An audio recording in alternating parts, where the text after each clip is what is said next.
The Europeans who lived 500 years ago knew only a very small part of the world.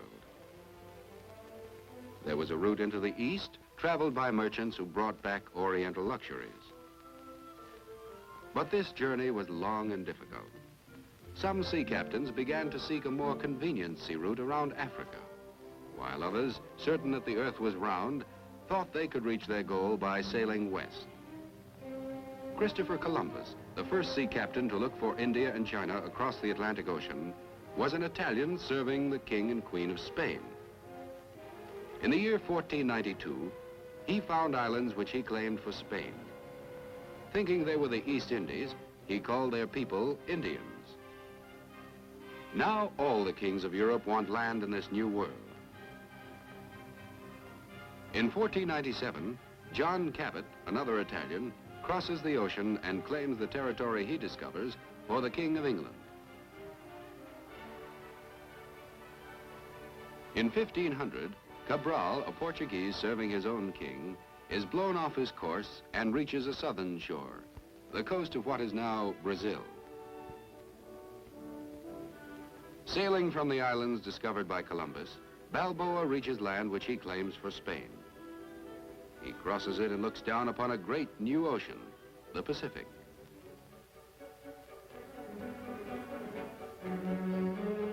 Magellan, a Portuguese, outlines the limits of the continent as he pushes south, then west, and north again.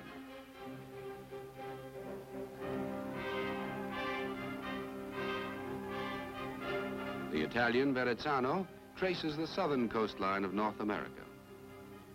He serves the King of France, as does Cartier, who plants the French flag farther north at the mouth of a great river. It is the 16th century, and all Europe is discovering America, named for Amerigo Vespucci, the Italian who was one of the first to write of the New World. The northern continent is a great wilderness of plains and mountains, of forests, lakes and rivers, stretching from the Arctic to the tropics, between the shores of two great oceans. In the 20th century, 155 million people will make their homes in the United States. But now, fewer than 1 million Indians live in this area, hunting the bison or the deer and cultivating their fields of maize and other vegetables.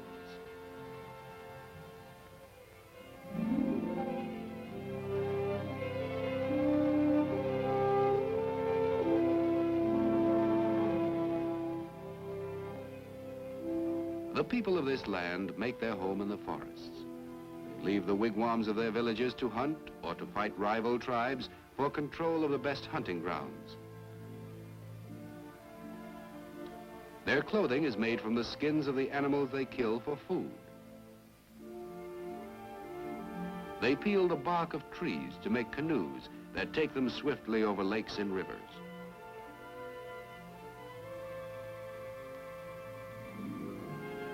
Their tools are primitive, but they have many skills now lost to man.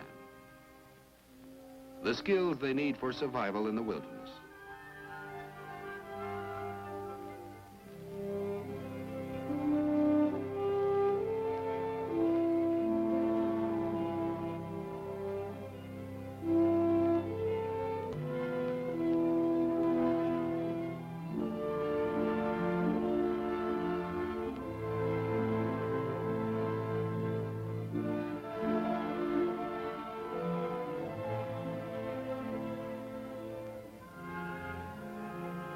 Their light canoes are well suited to the Indians' needs, for they can move in very shallow water, and their shell-like hulls can be maneuvered skillfully between the sharp rocks of the rapids.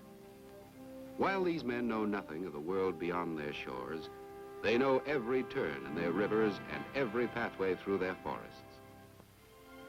Spaniards are the first to bring European customs to America. They colonized the island discovered by Columbus, then spread over Central and South America. Churches replace Indian temples.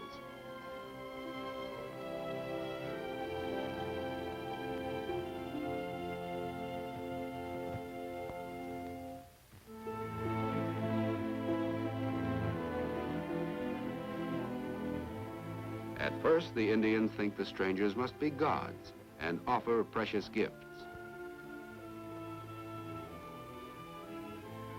But the Spaniards are only men, men who find wealth beyond their dreams. They see the jewels worn by Indian chiefs, the vases hammered out of precious metals by craftsmen in royal workshops.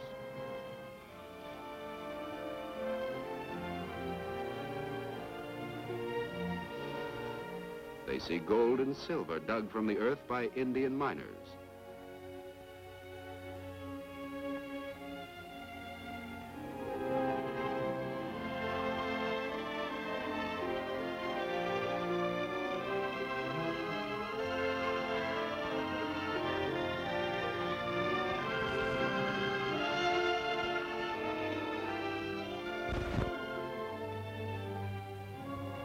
Before long, Spaniards are gathering New World riches for themselves.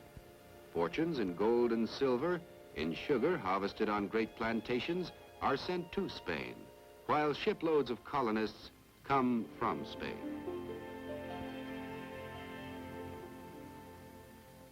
They build towns and settlements and bring Old World architecture to the new continent. They teach Spanish laws and customs to the Indians and spread the Christian faith. But European nations grow envious of the wealth that flows from America to Spain. Galleons loaded with rich cargoes are anchored in colonial harbors. They face sudden raids by rival fleets.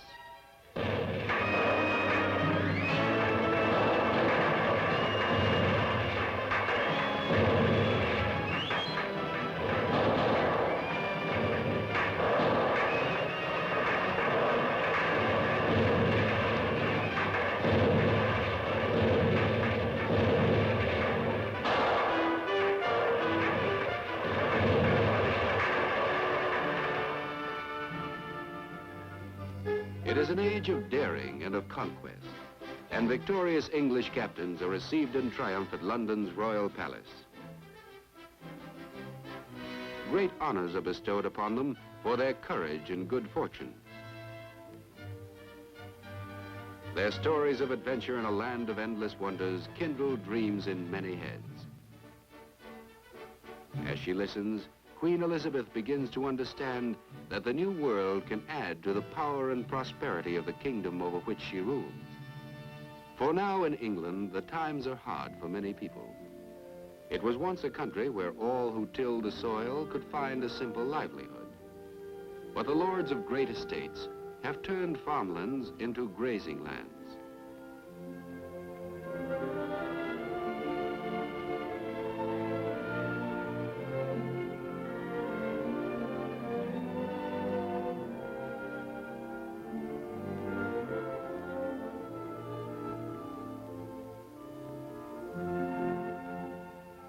Farmers are homeless and dispossessed in their own land.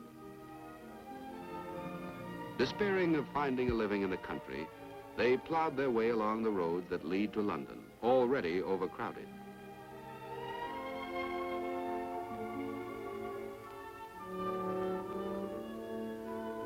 Few newcomers can find work in London's bustling streets, and soon the starving take to begging. But beggars and petty thieves are harshly punished in an age of cruel law. If men disobey the rules of the state church, they may be put to death or thrown into prison.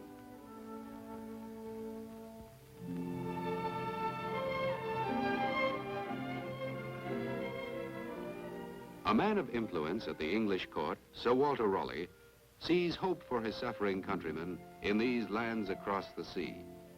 Can Englishmen live in the New World? He sends explorers to North America to make detailed reports. They find that northern Indians have no precious metals. However, they raise plentiful crops around their peaceful villages. Tall, waving stalks with ears of golden grain called maize. And tobacco plants, whose broad green leaves the Indians roll and smoke for pleasure.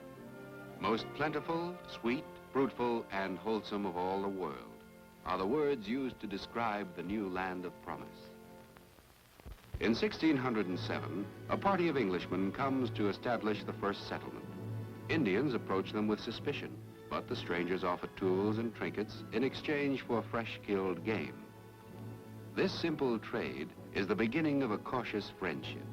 John Smith, an English captain, takes command when men start off to hunt for gold. He sets them to building shelters and defenses. Soon the food they've brought will be exhausted. They must clear land to harvest their own crops. They must learn from their Indian friends how to raise maize and tobacco. When new settlers, both men and women, arrive to work the fields, and a way is found to cure tobacco, it becomes the colony's most valuable crop for export. Soon Virginia ports are visited by the European trading ships, which have been sailing to Africa, taking on cargoes of captured Negroes and selling them in the Spanish colonies. Now the traders bring the Negroes to the new English colony, and the small farms grow into great tobacco plantations worked by slaves.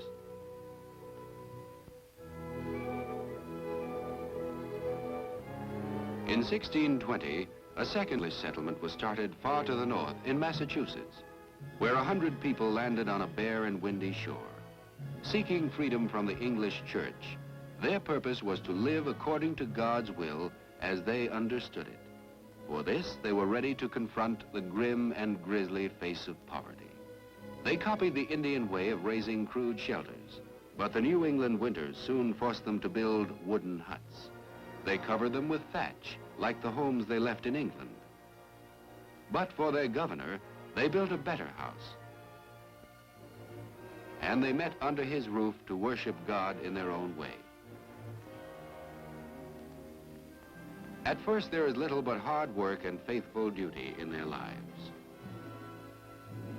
Their Indian friends have taught them to grow maize and pound the grain to meal. They have shown them where to cast their nets to find fish in abundance in the waters off the shore. To survive in the wilderness, the Pilgrim family has adopted Indian ways. But in the evening, in the New World as in the English home they have abandoned, the mother spins while the father reads the Bible and the children sleep nearby. Their bedding is hung up by day to make more space in the crowded home. A second group of nearly 1,000 Englishmen soon settles near the Pilgrims. They are Puritans, who also oppose the ceremonies of the English church. Their leaders are men of property who have come with servants, laborers, and craftsmen to supply the comforts they could not bring with them.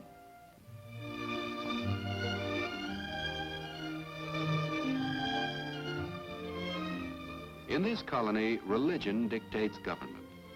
The ministers of the church proclaim the laws and rule the conduct of the citizens. Since they preach that hard work is a virtue, the communities grow rapidly and soon begin to prosper. But to make sure of obedience, the judges impose many of the punishments that drove the Puritans from England.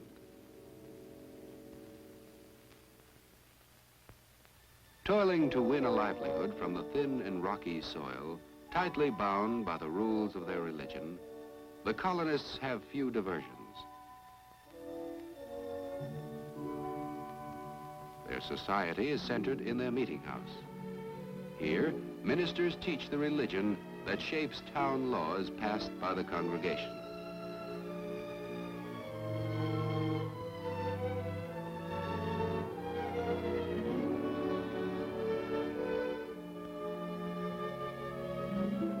But the Puritans, still surrounded by the wilderness, have many things to fear.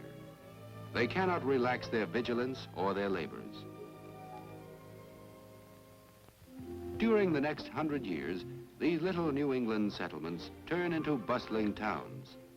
New settlers, laborers, and craftsmen pour in from Europe to the new land, where there is work for all willing hands. Many New Englanders work in the shipping industry, which grows as the towns turn into ports.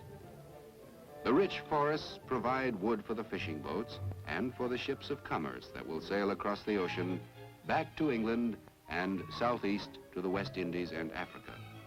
Many skills are needed for the making and handling of new vessels.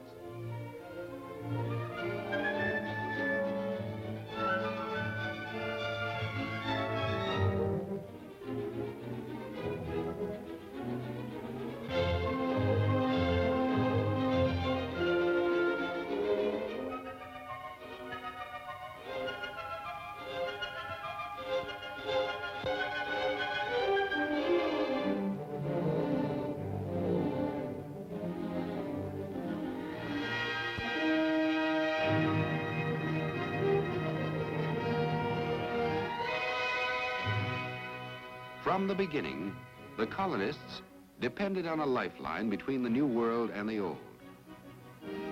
Now their ships carry their produce, lumber, grain, and salted fish to other parts of the British Empire and back to the land from which they came so ill-provided barely 100 years before.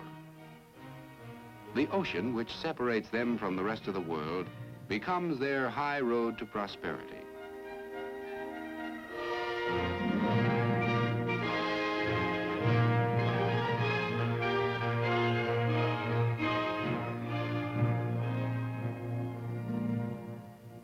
By 1730, a New England merchant can find time from his work to sit for his portrait. His eye proudly surveys the many comforts that he can afford. His wife has become the mistress of a house where luxury is joined to the simplicity of Puritan tradition.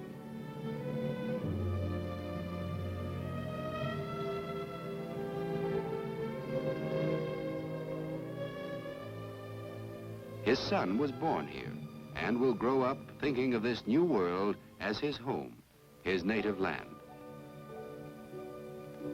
But it's not only in New England that colonists have prospered. Thousands of European families from many nations have found relative peace and security on this distant continent.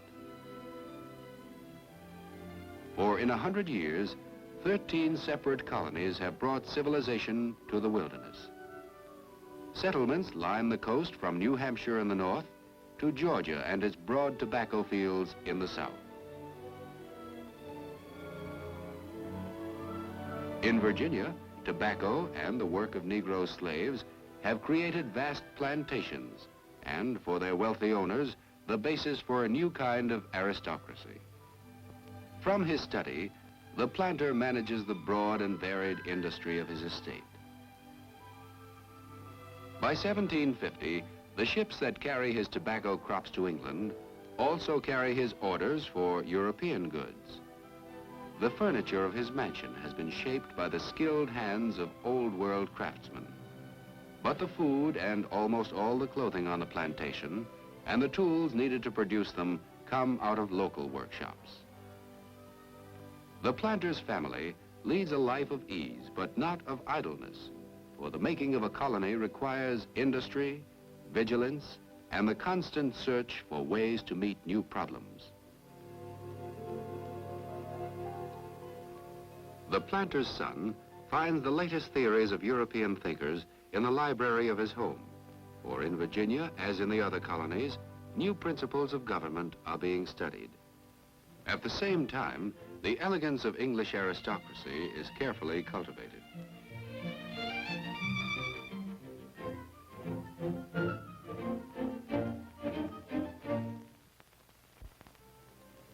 The colony's growing Atlantic trade and the arrival of new European settlers by the thousands is developing great harbor towns, such as Charleston, Boston, Philadelphia, and New York.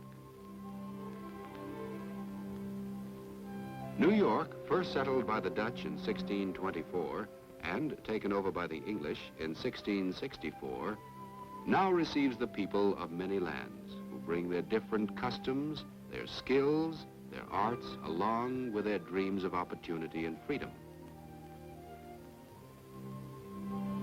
Building houses that recall ancestral homes in Holland, the New Yorkers create a snug harbor town on the banks of the Hudson and East Rivers.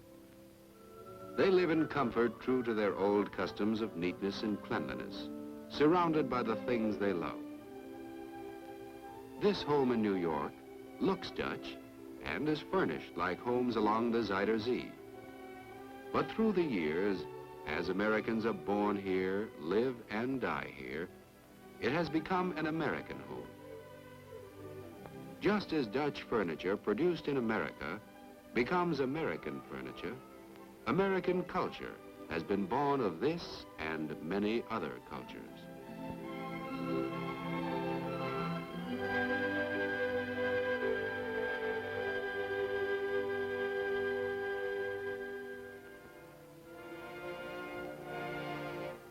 Southwest of New York, land had been granted by the English king to William Penn, a leader of the Society of Friends.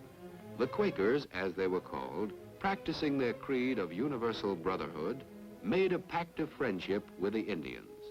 Here, through the years, settlers dealt justly with the Indians, and the Indians kept faith with them.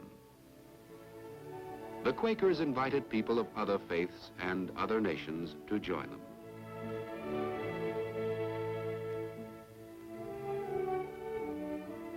Many Germans came to Pennsylvania, pious and hard-working farmers who reaped a harvest of comfort and security. Their contentment is expressed in the gay decorations of their homes.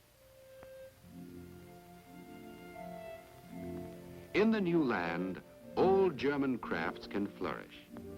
In time, they will be called American, like the German settlers themselves, with their solid virtues and their devotion to religion.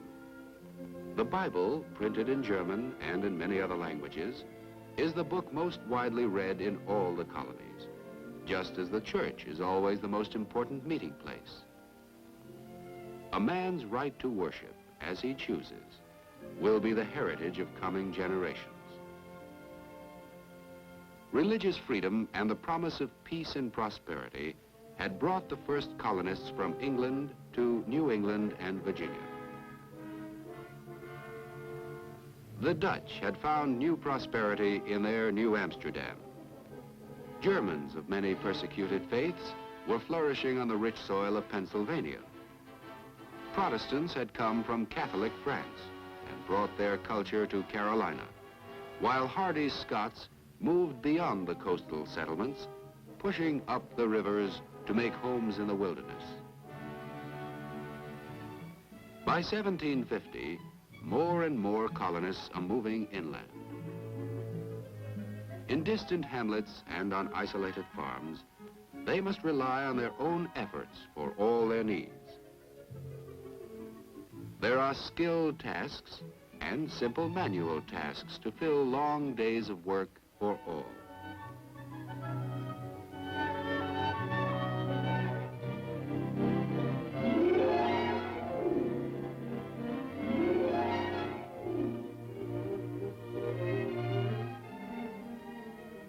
Frontier families have no servants, and there are many mouths to feed. So, resourcefulness becomes part of their character. Gears and pulleys can roast a chicken. Devices like this are the first of many which Americans will invent to meet the shortage of working hands.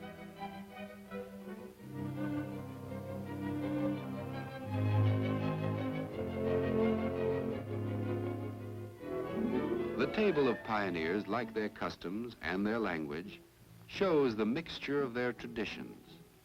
For even the Indians' maize has become part of their daily meals, along with dishes that have English, Scottish, or German names. In the wilderness, the family is self-sufficient and self-taught. Their school is the farm kitchen. By candlelight, after days spent in the fields or in the forest, parents hand down their knowledge, and children answer with their own new thoughts, born of their new life on the frontier. As they pushed westward, the colonists had pushed the Indians before them. Now the settlers who are living on the far edge of civilization face the constant menace of attack. At the warning of a raid, homes are abandoned and people flee from Indian vengeance. Most settlers have traded fairly with the Indians, exchanging firearms for land and furs. But some have cheated them and killed them. Enraged, the Indians rise and turn their guns on both the innocent and the guilty. The settlers have come to know the wilderness as hostile, and the Indians as a mortal enemy who can suddenly destroy in a few hours the work of many months.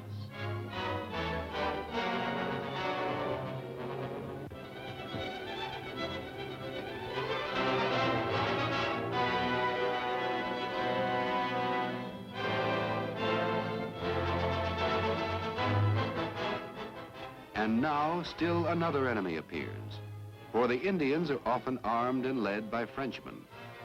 The French, strong rivals of England in Europe, also contend with the English for control of the new continent.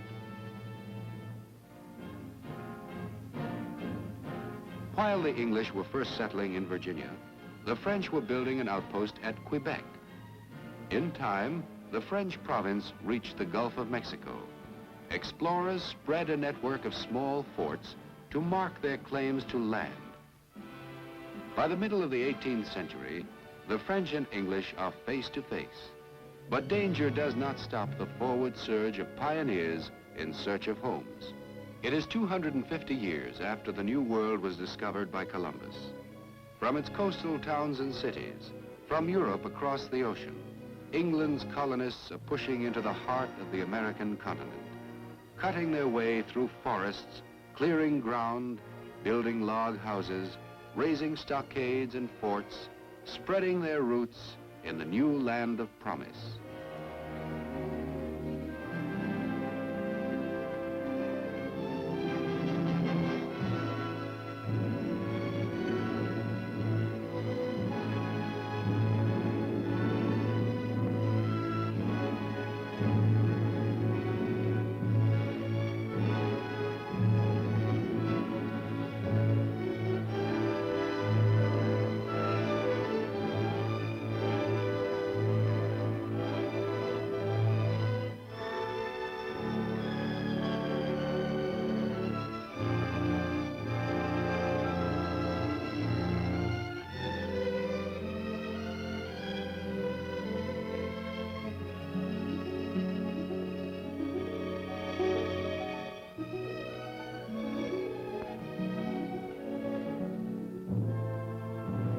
The pioneers keep coming, moving forward in a westward migration that begins in far-off Europe. Men and women of many faiths and many countries are joined in a common adventure for freedom and security. Out of their rich and varied qualities, the continent that lies before them will forge a character, the character of a new people, the character of a new country they are making in the wilderness.